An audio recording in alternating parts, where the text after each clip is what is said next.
इतिहास में बहुत से ऐसे क्रूर शासक हुए हैं जिन्होंने अपने मनोरंजन और दोषियों और जनता में खौफ पैदा करने के लिए अलग अलग तरीक़ों से सजाएं और यातनाएं दी। किसी ने जीवित इंसान की चमड़ी उतरवाई, किसी ने चूहों से कटवाया, किसी ने गैस चैम्बर में बंद करवाया, तो किसी ने बिजली के झटके दिए।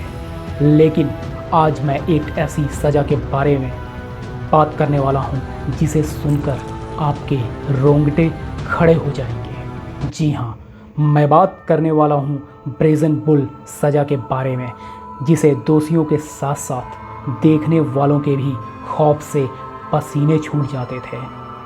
ब्रेजन बुल सज़ा के बारे में आपको ग्रीक हिस्टोरिकन के लेखक डायोडोरस सिकुलस की किताब में भी जिक्र है। यहाँ तक कि मूवी इमॉर्टल्स में भी इस सज़ा को दिखाया गया है। दरअसल बात ग्रीक के उस क्रूर शासक की है जो सजाएं देने के लिए अलग अलग तरकीबें ढूंढता और उसे अपना शौक बनाता था, जिसका नाम था फ़ालरिस। फ़ालरिस चाहता था कि वह मरने वालों की चीख और तड़प को महसूस कर सके, उसके मज़े ले सके।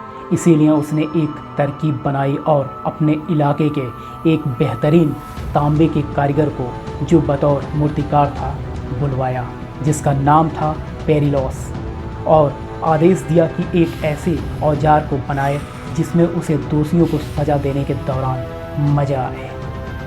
लगभग 570 और 554 बीसी के बीच कारीगर पेरिलोस ने औजार बनाने का तरीका फ़ालरिस को बताया।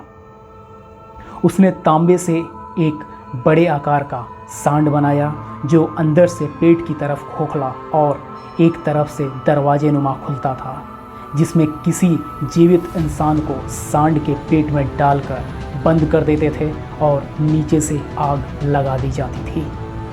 तांबे का सांड जैसे जैसे गर्म होता था, इंसान उसमें चीखना और तड़पना शुरू कर देता था, जिससे इंसान जानवरों की तरह उसी में भून जाते थे।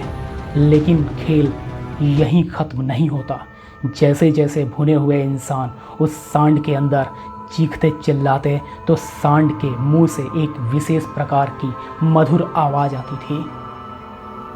दरअसल ब्रेजन बुल को कुछ इस तरीके से बनाया गया था कि दोषियों के चीखने की आवाज़ मधुर संगीत में बदल जाती थी। इसके साथ ही सांड के नाक से हल्का धुआं भी निकलता था, जो विशेषकर सुगंधित होता था, क्योंकि सांड के नाक में एक विशेष प्रकार का परफ्यूम सेट किया गया था। हैरानी की बात यह है कि इस सांड का प्रयोग परीक्षण के तौर पर फ़ालरिस ने उसी कारीगर पर इस्तेमाल किया जिसने इस सांड को बनाया था। हालांकि कारीगर पेरिलोस को कुछ ही देर तक सांड के अंदर रखा गया। बाद में इस क्रूर शासक ने कारीगर को पहाड़ से धक्का दिलवाकर मरवा दिया। इस तरह फ़ालरिस लोगों की यातनाओं का शौकीन हो गया।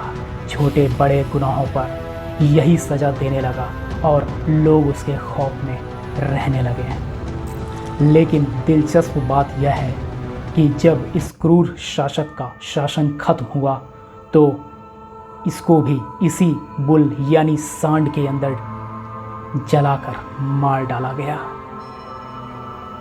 दोस्तों, जानकारी अच्छी लगी है तो वीडियो को लाइक कीजिए और चैनल को सब्सक्राइब कीजिए।